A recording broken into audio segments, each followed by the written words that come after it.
সৈফ আলী খান অভিনীত জুয়েল থিপ দেখলাম। আমি কিন্তু এই সিনেমাটা দেখেছি শুধুমাত্র সিদ্ধার্থ আনন্দের প্রোডাকশনের জন্য, কারণ ব্যক্তিগতভাবে আমার ওয়ার খুব ফেভারিট মুভি। এছাড়াও পাঠান, ব্যাং ব্যাং, সম্প্রতি ফাইটার, সিদ্ধার্থ আনন্দ বেশ ভালো কাজ করে অ্যাজ এ ডিরেক্টর। এবার সে প্রডিউসার হিসেবে কেমন, আমার মনেই হয়েছিল সে প্রচুর টাকা ঢালবে সিনেমাটাকে দাঁড় করানোর জন্য।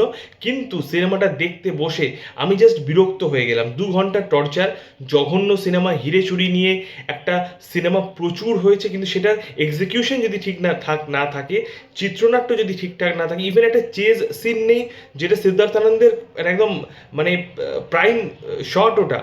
সেই একটা চেস সিন নেই, হ্যান্ড টু হ্যান্ড ফাইট ভালো নেই। তো মানুষজন কেন দেখবে? একটা অদ্ভুত রকম চুরি করতে গিয়ে বাক্স বদল থেকে শুরু করে নানা রকম ট্রেনের সিকোয়েন্স যেগুলোই দেওয়া হয়েছে অতীব জঘন্য, জোর করে ঢোকানো। আর সাইফ আলী খানের অভিনয়ে আরও বেশি বাজে লাগবে, যেন প্রাণ নেই। তো গানের অবস্থাও ততই বছর, চিত্রনাট্য বাজে, গান বাজে, স্ক্রিপ্ট বাজে, ব্যাকগ্রাউন্ড স্কোর বাজে।